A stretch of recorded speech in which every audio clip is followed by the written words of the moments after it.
안녕하세요. 김용철 법무사입니다. 이번 시간에는 개인 파산 면책까지 이미 다 받았는데 그 이외에 조심해야 할 건 없을까요? 또 기억해야 될 건 없을까요? 그 부분을 제가 설명을 드려볼까 합니다. 첫 번째로 질문을 주시는 분들이 이런 말씀도 많이 하시거든요. 법무사님, 면책을 받았더라도 주변에서 얘기하는데 최소한 1년은 조심해야 한다고 하던데, 그래서 제가 아직 사업자도 안 내고 통장도 아직 못 쓰고 있습니다. 과연 이게 맞는 얘기인가요? 이렇게 물어보시는 분도 계세요. 과연 이게 맞는 얘기일까요? 지금까지 제가 질문 받은 얘기들은 다 틀린 잘못된 얘기입니다. 면책 결정을 받으면 그 다음날부터 다 하셔도 아무 상관이 없는 행위들입니다. 그렇다면 왜 이런 얘기들이 돌고 있을까요? 제가 생각을 해보면 면책 취소 규정이 잘못 알려져서 이런 얘기들을 하시는 것 같습니다.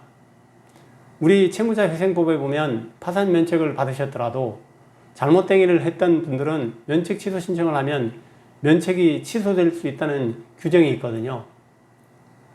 그 규정을 구체적으로 보면 첫 번째로 사기 파산죄로 유죄 판결을 받은 경우, 그리고 두 번째로 부정한 방법으로 면책을 받은 경우, 이때는 채권자가 법원에 면책 결정 확정일로부터 1년 안에 면책을 취소해달라고 신청을 할 수 있다는 거예요. 부정한 방법으로 면책을 받았던 것을 채권자가 알게 되면 말씀드린 것처럼 사기 파산죄 아니면 부정한 방법, 이 부정한 방법이라고 하면 재산을 숨겼다든가 아니면 법원에 허위 자료를 제출했다든가 또는 허위 진술을 했다든가 이런 거겠죠. 이런 행위가 전혀 없으신 분들이 당연히 대부분이잖아요. 그래서 내가 여기에 해당이 안 된다고 하면 전혀 걱정하실 필요가 없는 규정입니다. 만약에 내가 사기 파산하신 분이라고 하면 당연히 이 규정을 적용받아서 면책이 취소되는 게 맞지만 대부분의 분들은 상관이 없으니까요. 그래서 이것은 잘못 알려진 얘기입니다. 1년이 지나야만 정상적인 생활이 가능하다. 그렇지 않습니다. 필요하시면 당장 면책 결정을 받고 그 다음날부터 당연히 통장은 정상적으로 쓰실 수 있고요. 그리고 사업자도 낼 수 있고 내가 면책받고 열심히 경제활동을 해서 돈을 잘 모았다고 하면 재산을 형성할 수도 있는 거죠. 그래서 이게 다 가능한 일이니까 걱정하지 마시고 하시면 됩니다.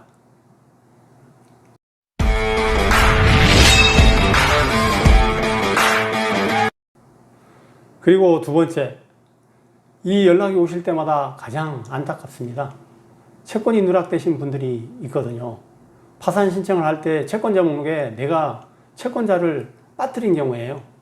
이때는 면책 결정 이후에 문제가 생깁니다. 그래서 이때는 꼭 면책 결정 이후에 새로운 조치를 취해서 해결을 하셔야만 됩니다. 지난번 영상에서 말씀드렸지만 면책 확인이소라는 절차가 있고요. 그리고 청구이의소라는 절차도 있습니다. 그리고 상대방이 소송이 들어갔다고 하면 내가 이미 면책을 받았다는 것을 답변서로 제출하시면 역시 쉽게 해결이 가능합니다. 이게 해결이 안 되는 경우다. 내가 알았는데 실수로 빠진 경우라면 서울회생법원은 새롭게 누락채권 재파산 신청 제도를 운영하고 있으니까요. 그 방법으로 누락된 채권이 나중에 발견이 되면 해결을 꼭 하셔야 됩니다. 이게 두 번째로 알고 계시면 좋은 겁니다. 그리고 세 번째, 면책 결정 이후에 하셔야 되는 것, 주의하셔야 될 것, 개인 파산 신청하시기 전에 압류가 들어와 계신 분들도 상당히 많거든요. 감류가 들어온 경우도 있고요. 왜냐하면 법원 통계 자료를 봐도 개인 파산은 내가 연체가 되고 나서 바로 신청하시는 분은 많지 않고 대부분이 2년, 3년 이상 연체를 겪고 나서 신청하시는 분이 대다수거든요. 그렇다 보니까 그 전에 이미 통장에 압류가 들어왔거나 집에 보증금에 압류가 들어왔거나 채권자가 압류 조치를 한 경우가 되게 많습니다. 그럼 이때 내가 파산 면책을 받으면 압류는 자동으로 풀릴까요? 그렇지 않습니다. 면책 결정을 받아도 압류는 내가 별도로 압류 결정을 했던 그 법원에 압류 해제 신청서라는 걸 제출해서 결정을 받으셔야 풀리거든요. 면책 결정을 받기 전에 파산 신청하기 전에 이미 압류가 들어와 있던 분들은 그 압류 해제 신청하는 것까지 알고 계시면 꼭 하셔야 됩니다.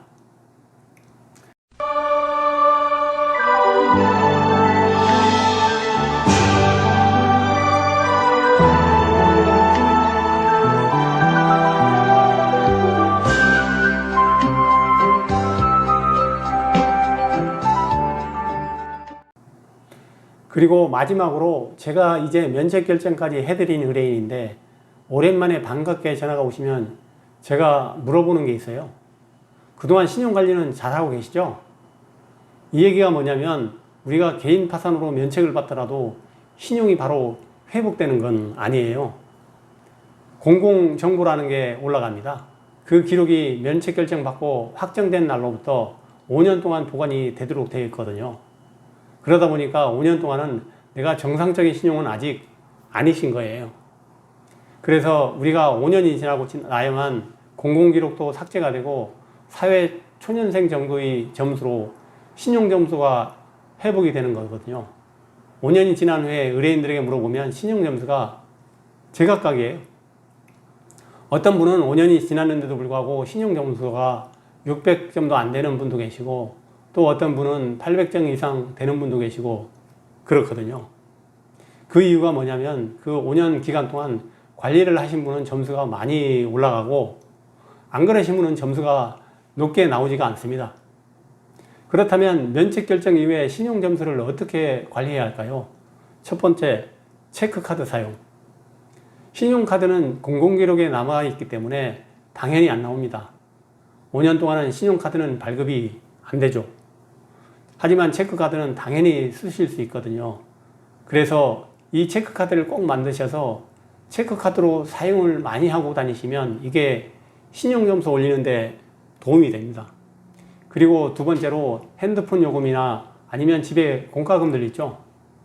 두 번째, 공과금 및 기타 요금 자동이체. 그래서 자동이체 날짜 지나지 않고 꼬박꼬박 잘 납부를 해주시면 이것도 역시 신용점수가 좋아지는데 좋은 영향을 끼칩니다. 그리고 세 번째로 아무래도 금융기관에 내가 경제활동을 잘하고 있다는 걸 보여주면 좋겠죠. 세 번째, 소액이라도 적금 가입.